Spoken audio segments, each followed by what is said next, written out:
This is the DGD podcast. Go Dogs. Welcome to the DGD podcast, the Georgia Bulldogs podcast for dogs. From the gun again on first down. Fires wide.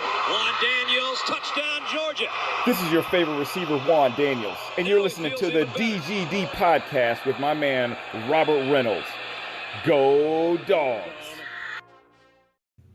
Welcome to this episode of the DGD podcast. Guys, you know what it is. The chain is out. 2 commitments in as many days. Griffin Scruggs, and it's just a lot of momentum right now for Georgia. But let's go ahead and start this show here. Someone that rocks the Power G, just like Georgia fans. Defensive coordinator, Grimsley High School up here in North Carolina. Joe Rigsbee, welcome to the show. Appreciate you. Thank you for having me on. Hey, not a problem. Hey, look, first off, congratulations on the state title this past season. And, hey, I know we were talking offline, the season's starting relatively soon. I'm looking forward to seeing y'all make it back again and run it back.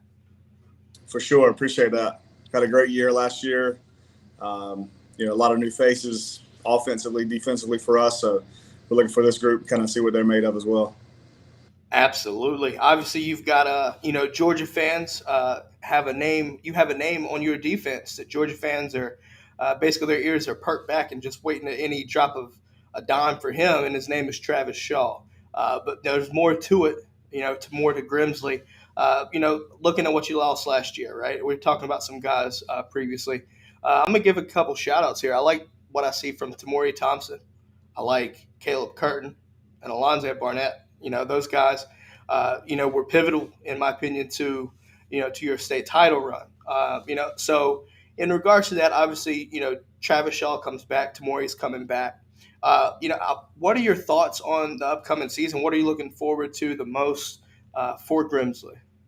Well, you mentioned a lot of those guys that were with us last season. Caleb Curtin, he's now at Elon, so he was an incredible player, hard to replace again. I think 9 or 10 interceptions in a 10-game season, so that'll be tough to replace.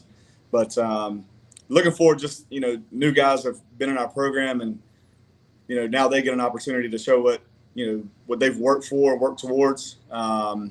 We lost 4 linebackers, both our inside backers and our outside backers from last season. A couple guys that are going to continue to play there as well. But Sincere Burnett, he'll be at North Carolina A&T here in Greensboro, so he gets to continue to play football. But now we have a new group of 4 there. Khalil Stimson, Nate Dupuis, 2 inside linebackers, and Karan Diablo and Jordan Watkins will both play outside linebacker. Jordan's our nickel or star guy. So now they get their chance to show what they've worked for or work towards as well. Absolutely. I'm looking forward to, not only watching Grimsley, but I'm kind of an advocate for local high school football for me. Obviously it starts at the high school level, well, middle school if you really want to look down, but a lot of people kind of overlook high school football now. And for me to kind of bring, shed some light on it and really its importance is really fun for me, and I enjoy it a lot. So I'm looking forward to kind of keeping up with, local schools and really the state of North Carolina. We, looking at the western half of North Carolina, recently it seems like there's been an influx of just elite talent, right? And some of it's in Greensboro. You've got to spread out all the way from, really you look out to like Charlotte area all the way through the Triad.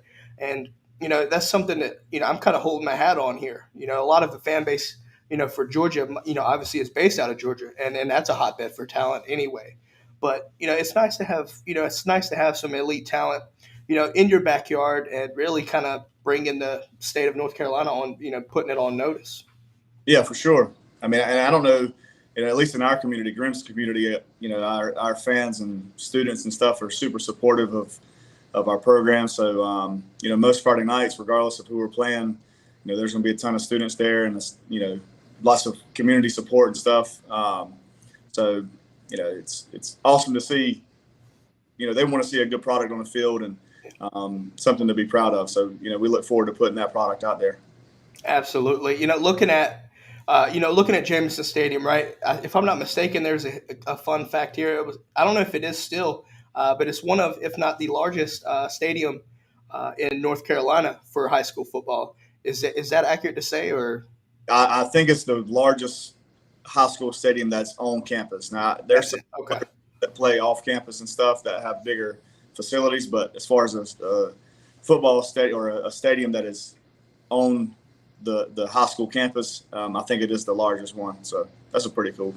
No, I mean it is because looking at I'm a UNCG alum, right? So as a Spartan, literally right down the road. For those that aren't used to the Greensboro area, literally a stone's throw from Grimsley, and kind of seeing that stadium, it's fun to see. It's a huge stadium. I think it's huge in my opinion. I like it for a high school stadium. So, it's nice to see the school getting packed out. And let's be honest here. Not only is it Greensboro students, things like that, but hey, let's be honest. There's probably some elite college scouts and coaches there coming in on a weekly basis. I'm expecting it heavily this year, in my opinion. What do you think? Yeah, I mean, last season was, we played in the spring, so it was kind of threw things off as far as recruiting goes. So, the 22 class kind of suffered a little bit from that, 23 class as well. But, yeah, I mean, I'm sure there'll be a ton of coaches that swing back around and come through Grimsley and visit us regularly. Obviously, Georgia fans here, like I said it before, Travis Shaw is one of the biggest names in all of college football right now, obviously for the 2022 class. And, it's cool to sit here and really pick your brain because you see him every day and things like that. So, let's go ahead and start talking about Travis. Let's just say that. One of the things that I noticed about Travis is, I don't know, I'm not too big on like stars and rankings like that. But when you're third in the country, that's huge for about anybody. When you came in, what was it like having someone like Travis, kind of coaching him through his freshman all the way up until his senior year now? What's that like? I mean, he's a special player, but he gets treated like everyone else. He got the same expectations we have the same expectations of him as we do. Other kids, Tamori Thompson, Tank Mason, who plays the nose position. But just kind of seeing Travis come in as a freshman, really the biggest thing that we've all seen as a staff and, probably fans as well that pay close attention to him is just his maturity level. Really last year really became he and the linebacker core were really the leaders of our defense and of our team. So, that's really the thing that you like to see kids, become more mature and as they go on into adulthood, because his future is incredibly bright. Just try to make sure, he continues to stay humble and grounded and does the right things. And he does. So it's something to be proud of, coach. I like the fact that you said that because it's so easy for a kid of his level, I would think, to kind of get carried away and let their ego get the best of them. And really, that would hinder their growth in the long term. So hearing his maturity level, that of a senior in high school being like that right there it's really good for me to hear because, you want kids like that at the next level. And that's what it takes to really succeed in the long term with college and then obviously your goal to the NFL. But let's talk a little X's and O's here. I know one of the things that I noticed, I was watching the state title game against Cardinal Gibbons. One of the things that caught me really off guard was the flexibility, Travis, or really your defensive line with Tamori and Travis. Obviously Travis plays end, which to me, I think in high school it may be because he's just that athletic, which the tape shows that. But the ability to go strong side or weak side, to me, I think that's a huge piece of knowledge against, to show his athleticism, really. What is it like, how is it to, I guess, from a defensive standpoint, just knowing that he can go out there and put him really at any spot? I'm assuming that has to be pretty comforting for you because, with you calling the defense, that makes life easier, I would think, right? Oh, 100%. He's made my life easier for the last 3 or 4 years. So, hats off to him for making my job much easier, and our meetings on Sundays much shorter than what they used to be. But I mean, anytime you have a player like that, that's, to his caliber, and you got Tamori Thompson and, the rest of our defense last season, just referring to them, we had a lot of really, really good football players. But, when somebody like Travis, that's 6'5", 330, 340, 6'6", I don't even know, he's probably 6'6" now. As a defense, it's constant reaction, but as you're planning things and we're meeting on Sunday, you're trying to take away, your opponent's best 2 or 3 or 4 plays. Make sure your secondary is sound in the routes that they run. So if there's something schematically where we can pick up, certain giveaways, then we're going to try to put Travis in the right position to make them do something that they don't want to do. So, if they want to run to the field, then we're going to line up Travis to the field and have them run to the boundary. Well, then there's Tamori Thompson and, those 4 linebackers that are – 2 of the 4 linebackers, they were, all really good players. Well, they're running it to them as well. So we definitely use them, to take away opponents' best plays and try to put him in the best position to make plays for himself as well, because he is going to do that, no matter where he's at on the field. You can run away from him. He can run it down from backside. He's just that kind of elite player. Looking at the state title games again, one of the things that I liked about it was, everybody, really, it seemed like Cardinal kind of tried to double team Travis at all costs, run away, like you mentioned. But I want to give a shout out to Tamori, because Tamori really took advantage of their willingness to double team Shaw or Travis at all times. Watching Tamori come off the edge. The speed rush from the end position. I know he made a couple sacks on run plays down, stop some runs. From my standpoint, I know that might not be a name that Georgia fans are familiar with, but let's be honest here. I think his size is what really hinders him from getting looks from a major elite college and university. Because I want to say he might be roughly 6 foot. But there's certain things and we've talked about this offline too. You can't teach the motor, you can't teach the work ethic, and that's something that Tamori has that I've seen. So like we've talked about it here as well. That I talked with B. Last week. Whoever gets Tamori is going to be that coach is going to be happy. They're getting a dog. He is a baller. But unfortunately, sometimes size can kind of impact the level of recruitment, but that doesn't take away from his performance, and it doesn't take away from his production on the field. So looking at that right there, and also Tank showed out in the state title game as well. I like the ability for Tamori to hop inside and play true zero, straight up. I like that kind of versatility. So that's another thing with Tamori, and really along your defensive line, that all 3 of those guys, because you run like a 3-man front typically, looked like, at least from the state title game. That's something that all 3 of those guys, have that they can bring to the next level. And I'm looking forward to see what happens wherever they go in college. Yeah, Tamori's, that kid's got a motor. You can't coach the amount of effort that he plays with. And that's why he has a lot of success. I think last year he had 14 sacks and 20-something quarterback hurries. I think Travis had 8 sacks and several hurries. So both of those guys play hard. But I've never had a kid that plays as hard as Tamori Thompson does. So again, that's just, and that's something that, you can constantly talk about as a coaching staff.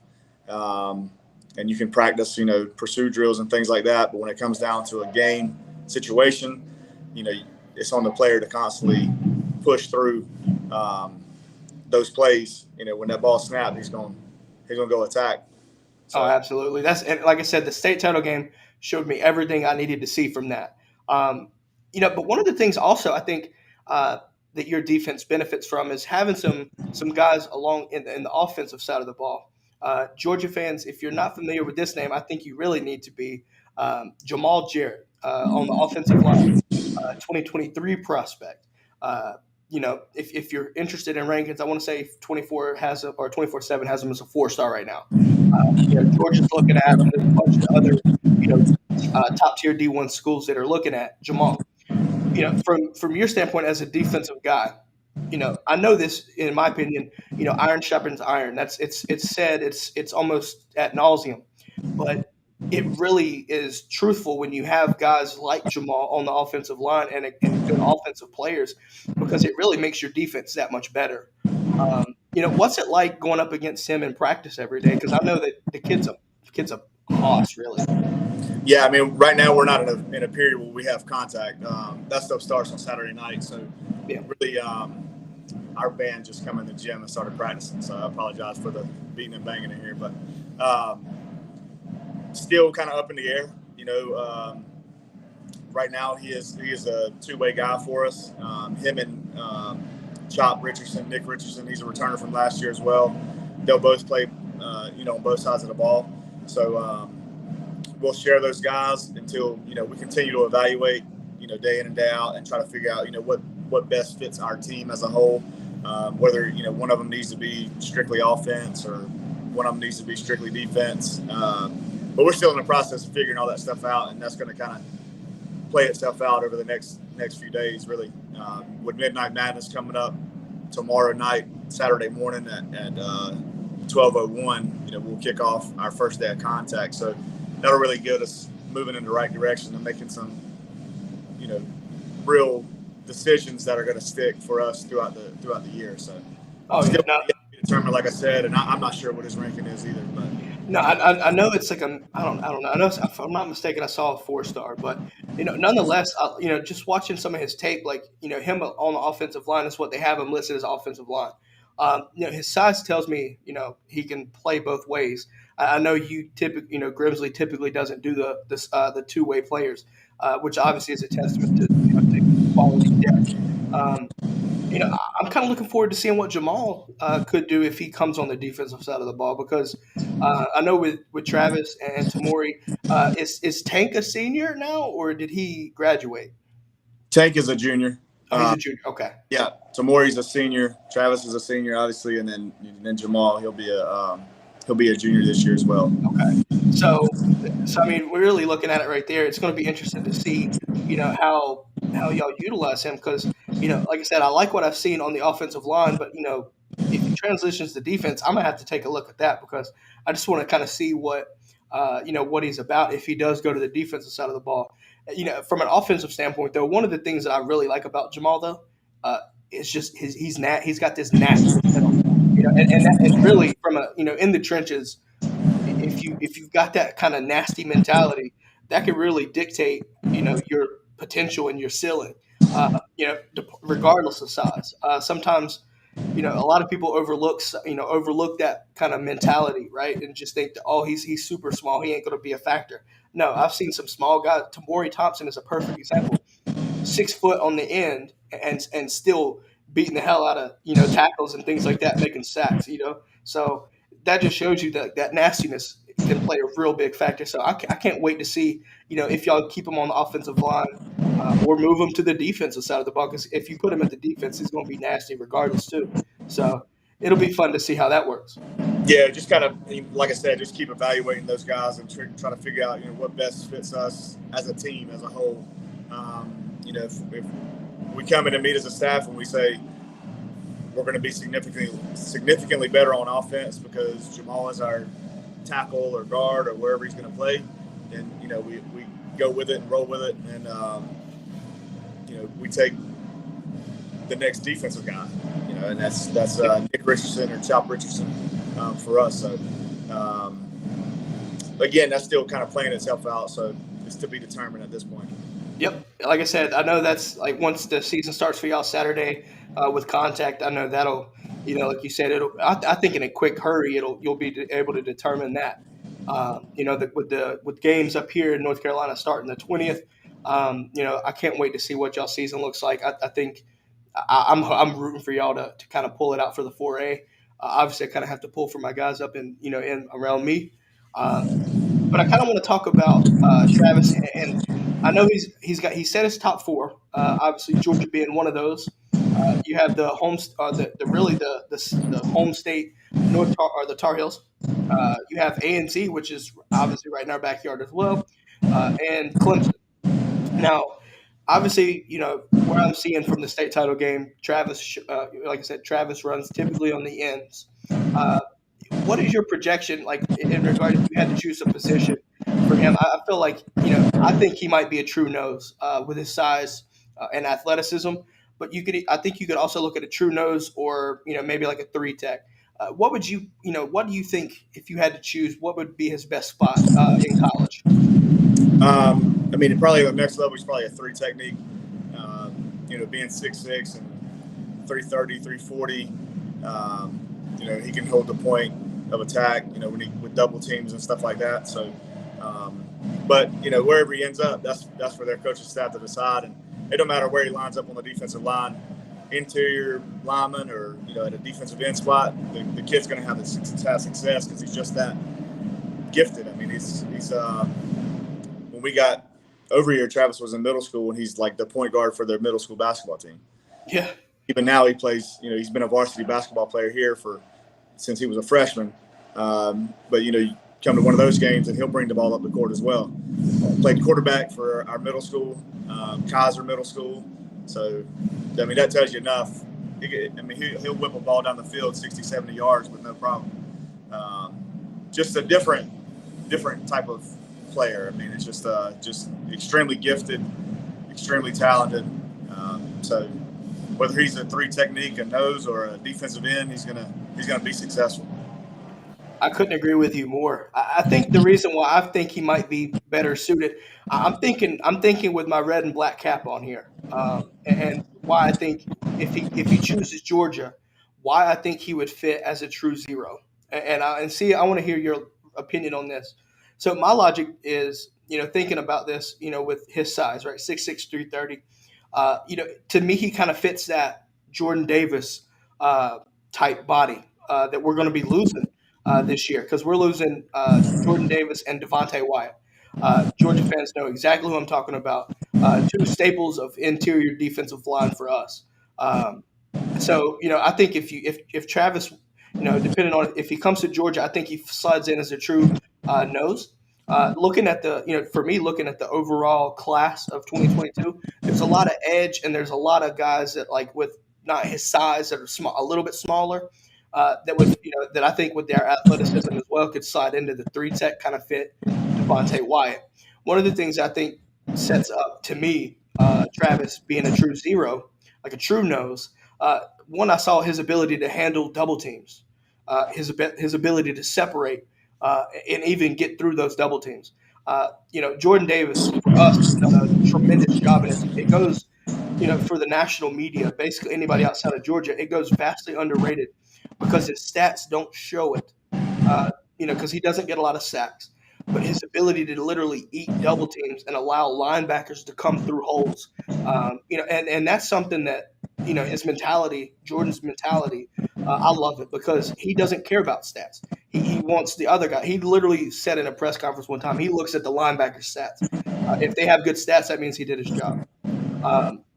That's why I think he might be better at a zero. Now, I understand the 3 technique side of it as well. With his athleticism, I think he gives guards absolute fits. Doesn't matter who you put across from him. His athleticism and size at that weight and height is a problem for anybody, and I see it being a true problem for the guards if he were to be a 3 technique. Why he could play either or this, either true nose or interior defensive lineman at the 3 technique. So I can see it both ways.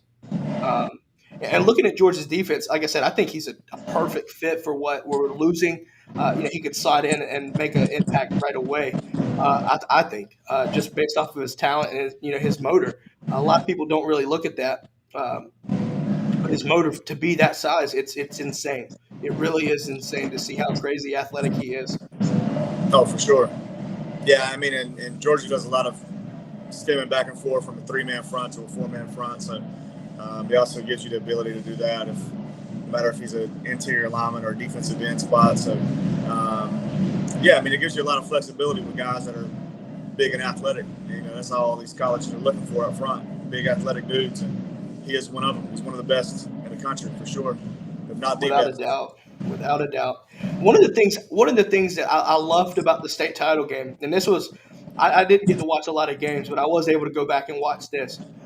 His ability to rush with his hand off the ground. Typically, with his size, you would think, he would play with his hand in the ground 100% of the time. But your freedom to let him, rush off the edge, with hands up, really surprised me. It was fun to watch. It really was because, like I said, you're so used to this mentality of guys his size, rushing with your hand down and just kind of bull rush or power move like that. But to see him kind of have that mobility, the bend on the edge, and like I said, the ability to separate and set the edge from the end position at his size, again, that's a testament to his athleticism. It's ridiculous to watch. Yeah, he got a little bit banged up in the state championship game, so he had made a tackle early in the game in the first quarter, and then just kind of injured then, and then did it again later in the game, tracking backside and laid out, clipped his leg, and then kind of landed awkward. So he was a little bit banged up, so he stood up a little bit more than normal. But yeah, I mean, those guys, when you have special players, you let those guys play out there and have fun, execute what your job is, and that was our defense last year. I mean, we had some returners at the linebacker position, inside and outside backers, which is a tough task to try to balance that out. Two inside linebackers I had, that was their third year starting at the varsity level, and then our two outside linebackers, they were 3-year guys on the varsity team. They weren't always starting outside linebackers, but they were varsity football players for 3 years. So they were extremely mature, could handle, some freedom. So, I mean, there were times at practice, and our other coaches give me crap about it, but there were times at practice when, I would have the inside linebackers go and work, reads and stuff, and I would take the outside backers and just have those guys, and then maybe times where I let the outside backers go on their own, kind of run through their own drills. I'd have those things laid out for them, and then I would take the inside backers. So we were fortunate last season to just have a lot of maturity, especially on the defensive side of the ball, and a lot of really good players, which that's it played out the way it was supposed to with our guys on the defensive side. I mean, it's definitely the best group I've ever had. Yeah, it was interesting to see the overall depth and talent, on all three levels of the defense to me. With Caleb, in the secondary, that's a big name. Jordan Watkins looked really good, and then you had your linebackers, and then obviously Shaw, Tamori, Tank on the defensive line. It was just a solid defense. I know a fun fact, and I'll let you talk about this. Your defense was elite, in my opinion. Tell people that don't know some stats about your defense. If for those that listen to stats, give us some stats from that defense, if you don't mind. This is all about the players 100%. Those guys go out and tackle the guys with the ball and, get sacks and things like that. So it's a testament to them, really. But we gave up 6.4 points a game. We had, I want to say something like 27 turnovers, interceptions and fumble recoveries in 10 games. So, and then sacks just between Tamori and Travis and our two outside linebackers. I think we had 20 plus. So, I mean, it helped our offense get the ball in the end zone because they're getting, good field position and stuff like that. Like, you're getting 2 turnovers a game and you're getting 2 sacks a game. You're doing what you need to do defensively to set your offense up, to be able to put the ball in the end zone. So, and that's why we were able to, that's part of the reason we were able to score, a good amount of points throughout the season last year. So. Yeah, I know you're talking about points as well. Look, some of y'all's points didn't come from just your offense. State title game alone, Caleb Curtin runs a pick 6 back, two picks in that game. So this shows you some of the ballers y'all had on defense all year. It was it was really interesting to see. I'm looking forward to see how it translates this year. I know you're bringing back some guys, but you're also, like I said, replacing some key pieces. I'm looking forward to seeing how you do it. I know it's going to be interesting to see. One of the things here, I'm going to kind of do a callback to the previous show with B. Dot here. I want to get your experience on this. So for anybody that remembers this, and if you're listening to this, I got to do this, but it's all love and fun here. He talked about the Kirby Copter and Coach Rigsbee's experience. I don't know if you heard about that or not. He referred to Coach Smart as Coach Rigsbee for a little bit. Obviously clarified, fixed what he said, but just playing here. But what was that experience like? Because I know, obviously Kirby, the Kirby Copter is a huge thing down in Georgia. So for him to come up all the way to North Carolina, that's you've got to be big business basically.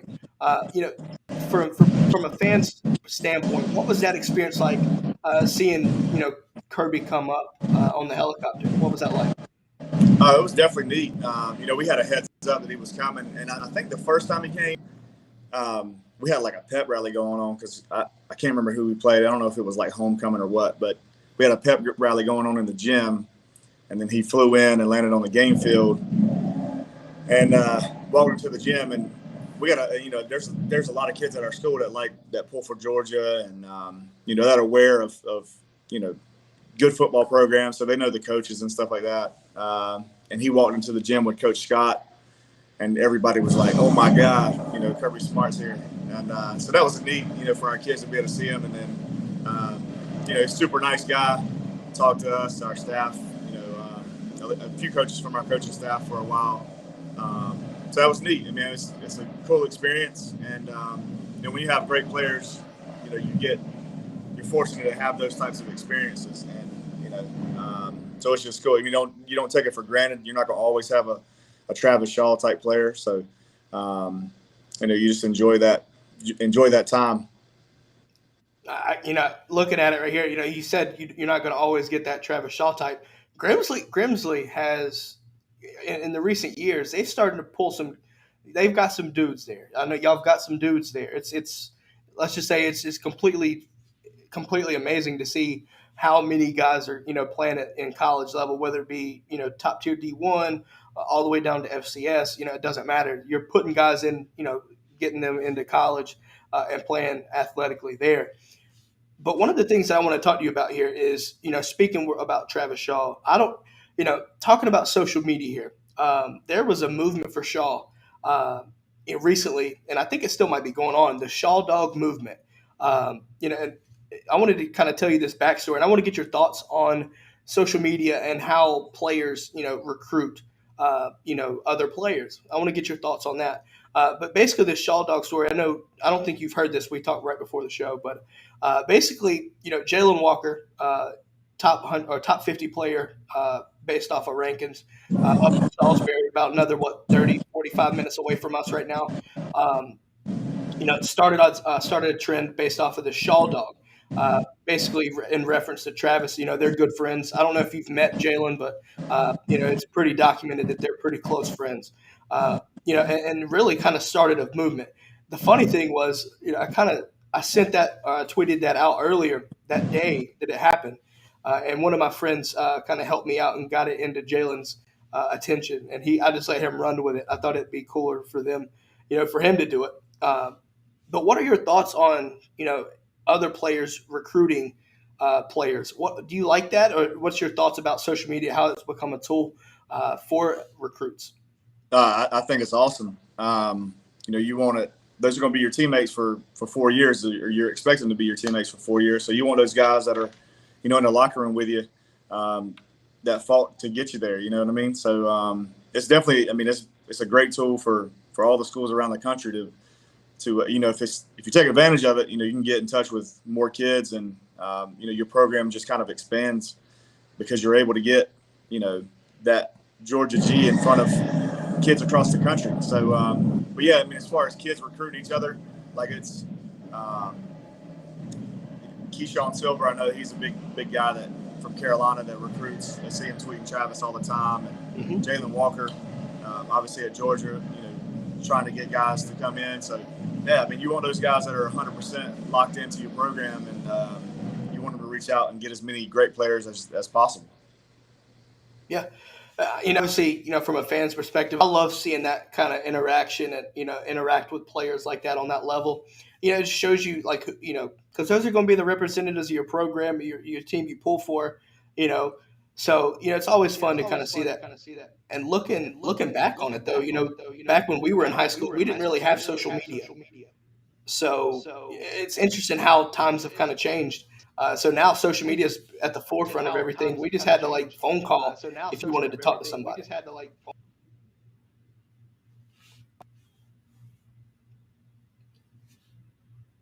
But nonetheless, we're just going to take a second here. I did want to talk about while Coach Rigsbee here is getting situated again. Wanted to talk about Coach Rigsbee here is situated again. Tomorrow's show, we're going to bring on Blake Rufino from Are You Serious Sports. So be prepared for that. But Coach, hey, I wanted to ask you one more question. Be prepared for that. But Coach, hey, I wanted to ask you one more question here. Sorry. So we're having some technical issues here. We're gonna call the show here. We've been on for 40 minutes. I didn't even realize this. But Coach, I'm glad you came on. Looking forward to talking to you more offline. Like I said, I know the technical difficulties here. But I'm glad you come on, and I'd like to bring you back on at some point soon. I think it's good to hear, Coach's perspective on, high school football and other things like that. But on that note, though, guys, tomorrow's going to be a big show as well. We're going to be talking LSU, and just can't wait for that either. On that note, though, let's have a great day and go Dogs.